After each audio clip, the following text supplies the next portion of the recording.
أعوذ بالله من الشيطان الرجيم بسم الله الرحمن الرحيم يا أيها الذين آمنوا لا تسألوا عن أشياء إن تبد لكم تسؤكم وإن تسألوا عنها حين ينزل القرآن تبد لكم عفى الله عنها والله غفور حليم قد سألها قوم من قبلكم ثم أصبحوا بها كافرين ما جعل الله من بحيرة ولا سائبة ولا وصيلة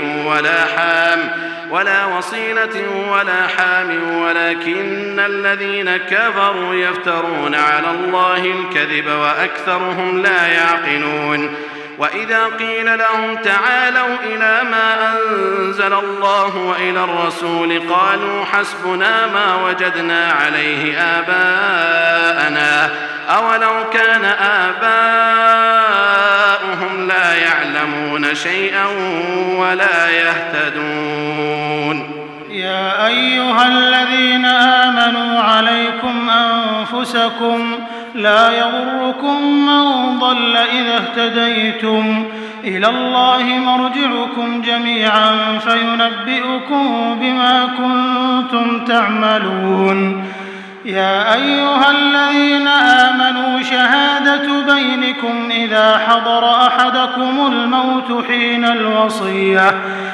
الوصية اثنان ذوى عدل منكم أو آخران من غيركم إن أنتم ضربتم في الأرض فأصابتكم مصيبة الموت تحبسونهما من بعد الصلاة فيقسمان بالله إن ارتبتم لا نشتري به ثمنا ولو كان ذا قربى ولا نكتم شهادة الله إنا إذا لمن الآثمين فإن عثر على أنهما استحقا إثما فآخران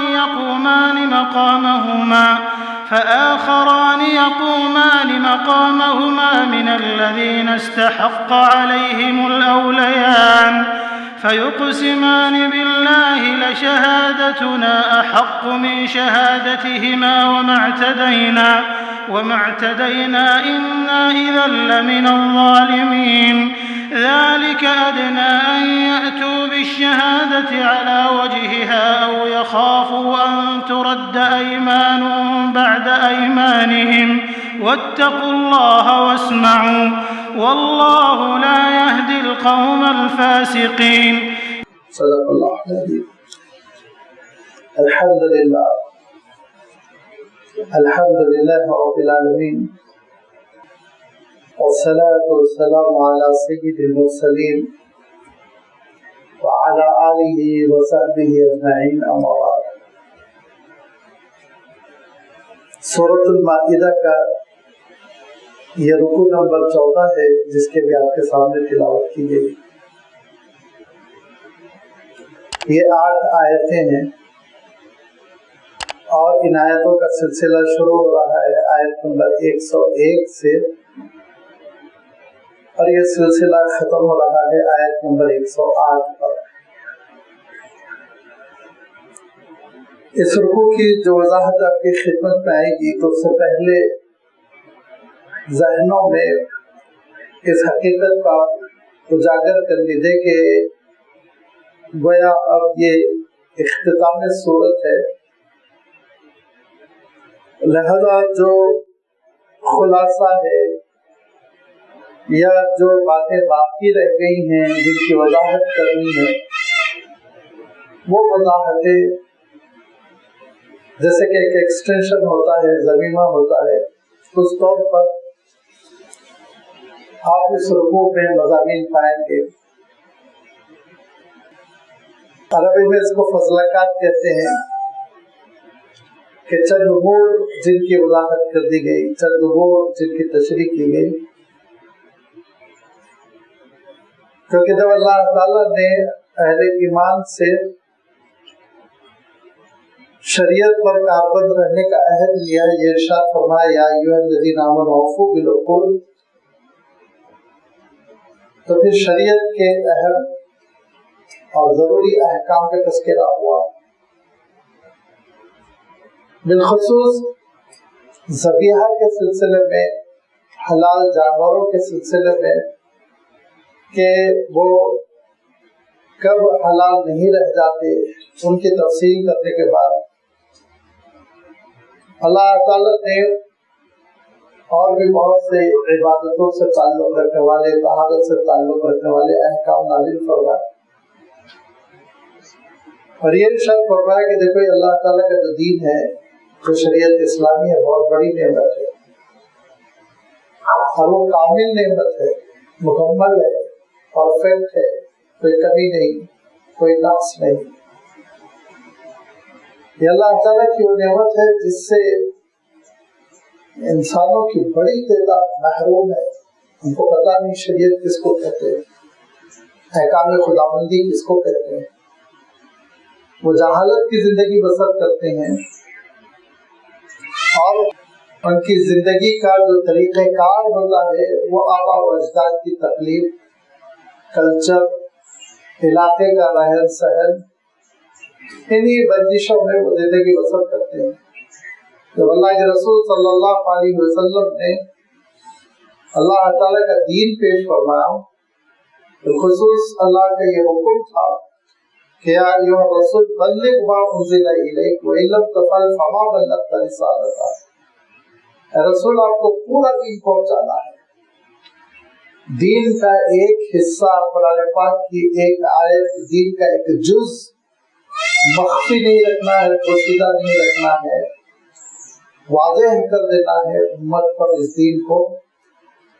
اور اللہ کے رسول صلی اللہ علیہ وسلم نے حجۃ الوداع میں صحابہ کی گواہی بھی دے دی کہ میں نے پورا دین پہنچا دیا۔ تو اب ان مخالفین کا عالم یہ ہے جن کے پاس شریعت نہیں ہے، جو اپنے محلے اور کوچے کے رسم و رواج پر عمل کرتے ہیں، بہت سوچ سمجھ کے میں لفظ استعمال کر رہا ہوں کیونکہ آپ ان کو دیکھیے، گاؤں گاؤں، بستی بستی، محلہ محلہ ان کے زندگی کا طریقہ بدلتا رہتا ہے۔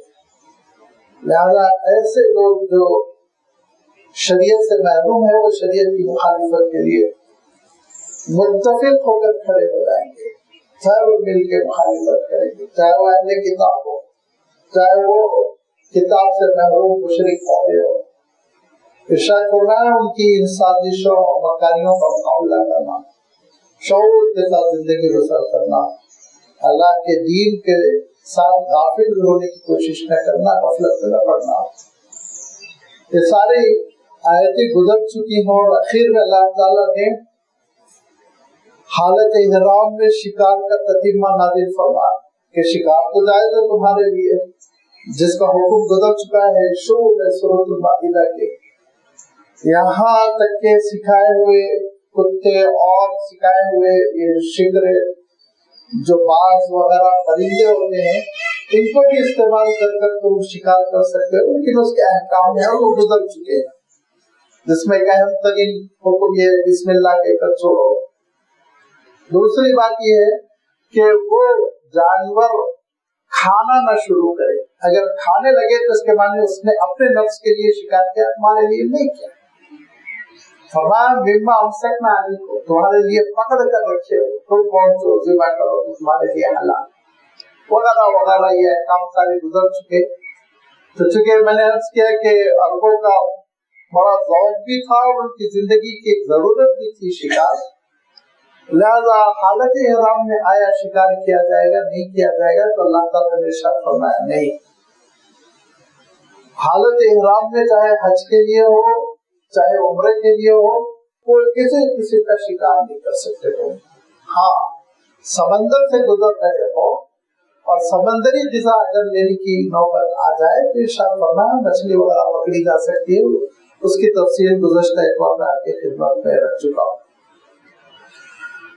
چونکہ یہ سوالات ہو رہے تھے، صحابہ پوچھ رہے تھے، اور اللہ تعالیٰ کی جانب سے وحی نازل ہو رہی تھی، جو اکابر صحابہ تھے وہ بہت محتاط تھے سوال کرنے میں، یہاں تک کہ بعض صحابہ یہ عرض کرتے ہیں، یہ کہتے ہیں کہ ہم اللہ کے رسول صلی اللہ علیہ وسلم کی خدمت میں سوال کرنے سے گھبراتے تھے، اور ہم تمنا کرتے تھے، ہم خواہش کرتے تھے کہ کوئی نیا شخص آئے دیہات وغیرہ سے، وہ پوچھے اور ہم کو حکم معلوم ہو جائے، مسئلہ معلوم ہو جائے۔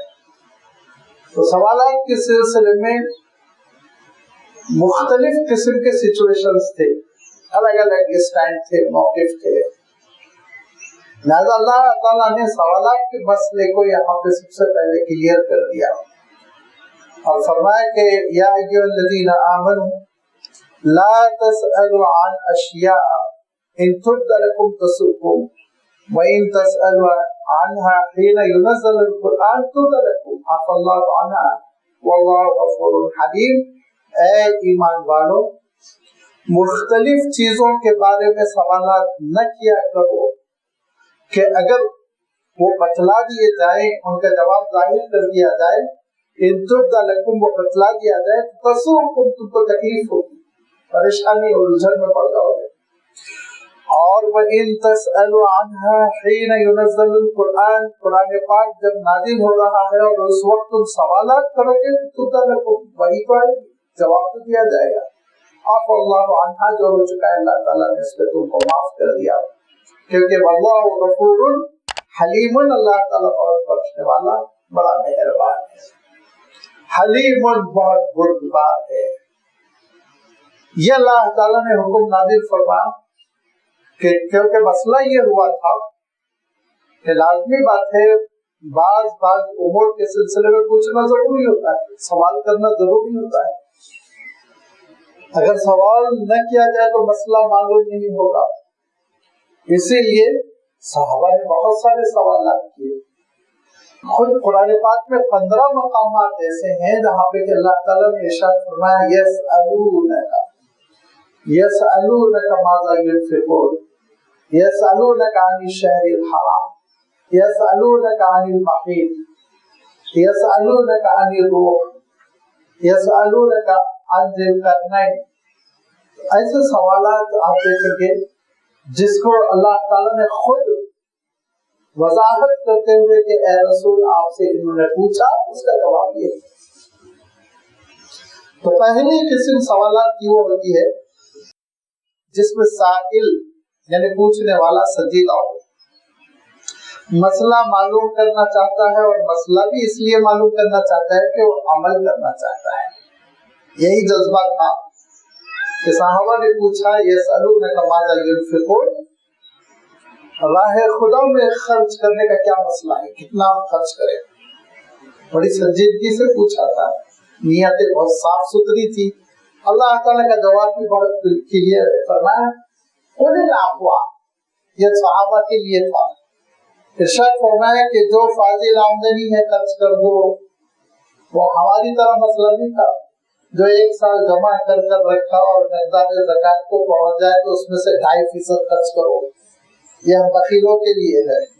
صحابہ کے لیے تو یہ تھا سب کچھ راہ خدا میں لگا دو، تبھی تو دین پھیلے گا، تبھی تو اللہ کے رسول صلی اللہ علیہ وسلم کی نصرت ہو سکے گی۔ لہذا فرمایا کہ قل العفو، جو فاضل ہے وہ سب خرچ کرنے کی تاکید کر دیجئے۔ اللہ تعالیٰ نے جواب بھی بہت واضح عنایت فرمایا۔ اور بھی ایسے مسئلے ہیں۔ تو سوالات کی ایک نوعیت یہ ہوتی ہے کہ انسان کے ذہن میں جب خلیش ہو، وضاحت طلب کرنا چاہتا ہو، مسئلے پہ عمل کرنا چاہتا ہو، لا علم ہے، اس کو معلوم نہیں ہے، تو ایسے شخص کے سلسلے میں فرمایا کہ فَاسْأَلُوا أَهْلَ الذِّكْرِ إِن كُنتُمْ لَا تَعْلَمُونَ، علماء سے پوچھو، اہل علم سے پوچھو، اگر تم واقف نہیں ہو پوچھ کر عمل کرو، اس میں کوئی حرج نہیں ہوتا۔ اور یہ سوالات بڑے مستحسن ہوتے ہیں، پسندیدہ ہوتے ہیں، جیسے کہ میں نے عرض کیا کہ خود اللہ تعالیٰ نے بہت ہی اچھے انداز میں جواب دیا۔ سوالات کی ایک دوسری قسم ہوتی ہے، وہ دوسری قسم یہ ہوتی ہے کہ سامنے والے کو پھنسایا جائے، جو آج کل میڈیا کرتا ہے، دیکھیے پریشان کیا جائے، لاجواب کر دیا جائے، ایسی بات پوچھ لی جائے کہ وہ پھنس جائے، جواب نہ دے سکیں، کنفیوز ہو جائیں۔ یہ بھی اللہ کے رسول صلی اللہ علیہ وسلم کے ساتھ ہوا کہ انہوں نے ذوالقرنین کے سلسلے میں پوچھا اہل کتاب نے، اور وہ یہ سنتے کہ اللہ کے رسول صلی اللہ علیہ وسلم جواب نہیں دے سکیں گے، ذوالقرنین سے تو واقف ہی نہیں ہے۔ انہوں نے اصحاب کہف کے سلسلے میں پوچھا، وہ نوجوان کا قصہ کیا ہے جو غائب ہو گئے تھے غار میں 300 سال جنہوں نے آرام کیا۔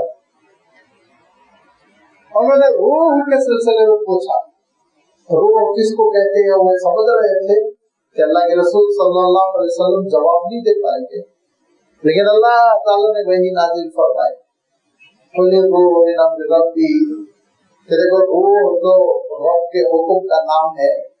اللہ میں باتیں اس کی وضاحت اس وقت آ جائے گی جب یہ آیت آئے گی۔ تو ایسے سوالات جس میں پوچھنے والا سائل یہ چاہتا ہے کہ سامنے والے کو پھنسا دیا جائے، پریشان کر دیا جائے، لاجواب ہو جائے، بغلے چھانٹنے لگے، تو اللہ تعالیٰ نے ارشاد فرمایا کہ ایسے سوالات کرنے والوں کے بھی جوابات دیے جا سکتے ہیں، ضروری نہیں، لیکن اگر بہتر ہے کہ نظر انداز کر دیا جائے تو نظر انداز کیا جائے، لیکن اگر یہ محسوس کیا جا رہا ہے کہ اس سوال کے ذریعے سے عامت الناس کو، لوگوں کو، عام مجمع کو فائدہ ہو، جواب دے سکتے ہیں، جیسے قرآن پاک کی دلیل میں خود دے چکا ہوں کہ ذوالقرنین کا، اصحاب الکہف کا اللہ تعالیٰ نے، پھر روح کا اللہ تعالیٰ نے اشارہ فرمایا۔ ایک سوال اور ہوتا ہے تیسری قسم، اور وہ جو تیسری قسم ہوتی ہے وہ بالکل لغویات، بیکار قسم کے، بیٹھے ہوئے ہیں تو کچھ نہ کچھ پوچھو، پوچھنے کے ذریعے سے ذرا میری شخصیت تو بڑھ کر آئے گی، نمایاں تو ہو جاؤں گا، کوئی نہ کوئی ایک سوال ذہن میں، مولوی صاحب کو ذرا دیکھ لیں ان کا علم کتنا تازہ ہے، واسی ہے، ذرا ایک سوال تو ڈالو۔ یہ تیسری قسم کے بھی سوالات ہوتے ہیں، یہ بھی ہوئے اللہ کے رسول صلی اللہ علیہ وسلم کے ساتھ، اور اللہ تعالیٰ نے اس کی تردید بھی نہیں فرمائی اور اس کا جواب بھی ارشاد نہیں فرمایا، لیکن ذہنوں کو بیدار ضرور کیا۔ جیسے اللہ تعالیٰ ارشاد فرماتا ہے کہ یسألونک عن الساعۃ ایان مرساہا، قیامت کب لنگر انداز ہو رہی ہے۔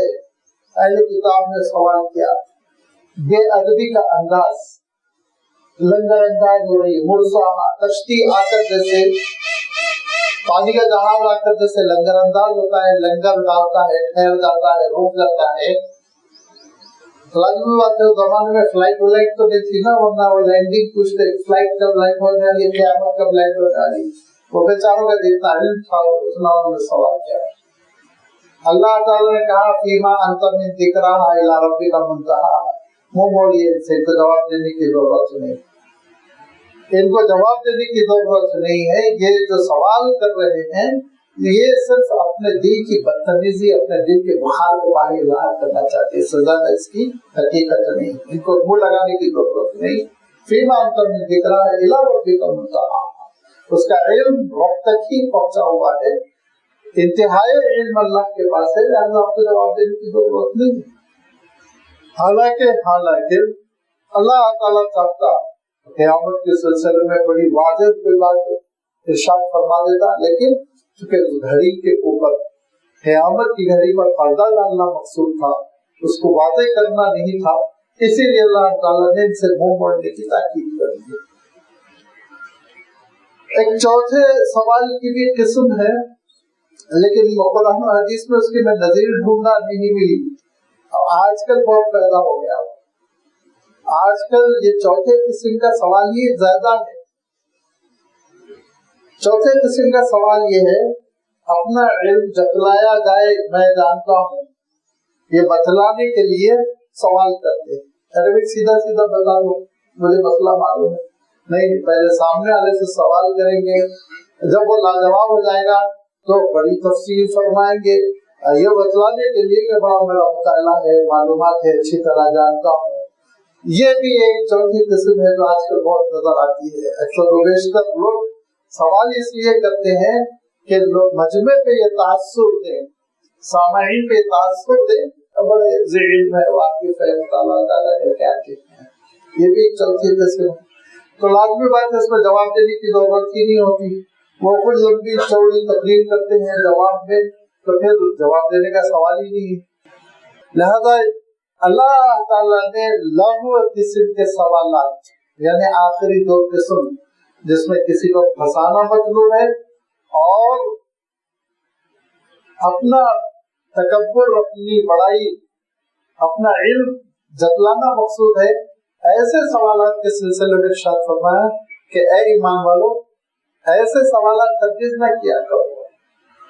اللہ کے رسول صلی اللہ علیہ وسلم کے زمانے میں ویسے بھی کثرت سوال کو پسند نہیں کیا ہے، نہیں بالکل نہیں. اللہ کے رسول صلی اللہ علیہ وسلم کے زمانے میں آپ صلی اللہ علیہ وسلم فرماتے تھے میں تم کو 3 چیزوں سے روکتا ہوں، قیل قال سے روکتا ہوں، کثرت سوال سے روکتا ہوں، اضاعت مال سے روکتا ہوں. کیوں؟ اضاعت مال پیسے ضائع کرنا یہ تو شریعت میں جائز ہے ہی نہیں. قیل قال کرنا، قیل قال کس کو کہتے ہیں کہ آپ سے کوئی واضح طور پر حکم دیا گیا تو اس میں نقص نکالنا، اس میں تعویلیں کرنا اور اس سے رائے فرار اختیار کرنے کی شکل بنانا.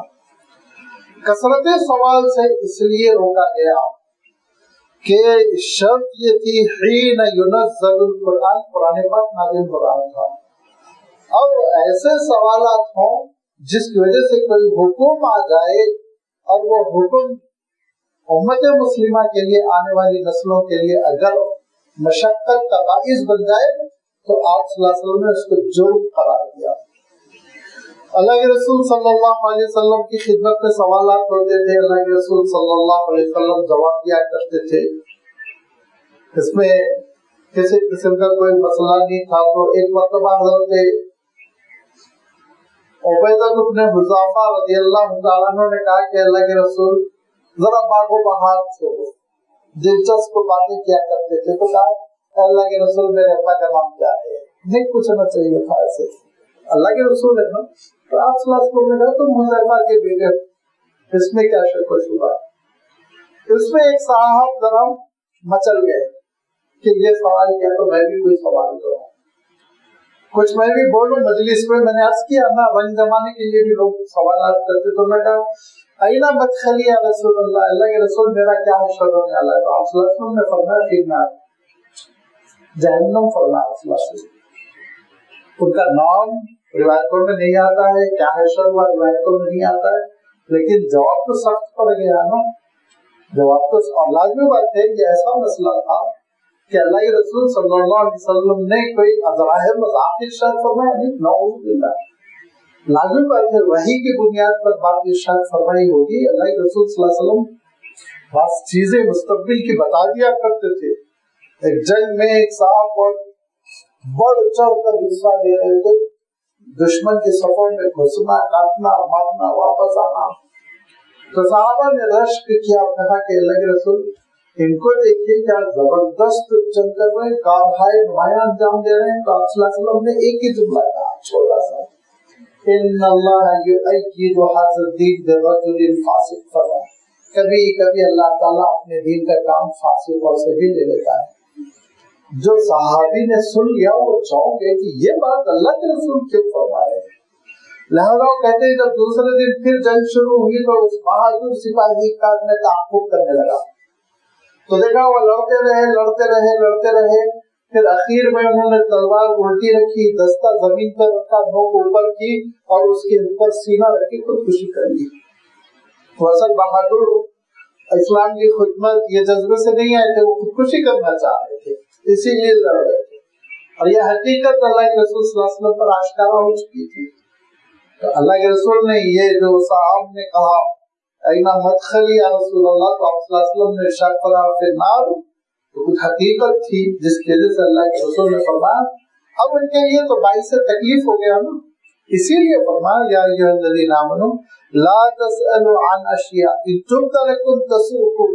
اگر واضح کر دیا جائے گا تو تم کو بہت تکلیف پہنچے گی، تمہارے لیے یہ مصیبت ہو جائے گی کہ جواب تم سے ہضم نہیں ہو سکے گا. اور یاد رکھو وَإِن تَسْأَلُوا عَنْهَا حِينَ يُنَزَّلُ الْقُرْآنُ تُبْدَ لَكُمْ. جب وحی آ رہی ہے تو جواب مل جائے گا، بذریعہ وہی جواب مل جائے گا. اللہ تعالیٰ قرآن پاک میں نازل کر دے گا، لیکن مصیبت پر پڑ جاؤ.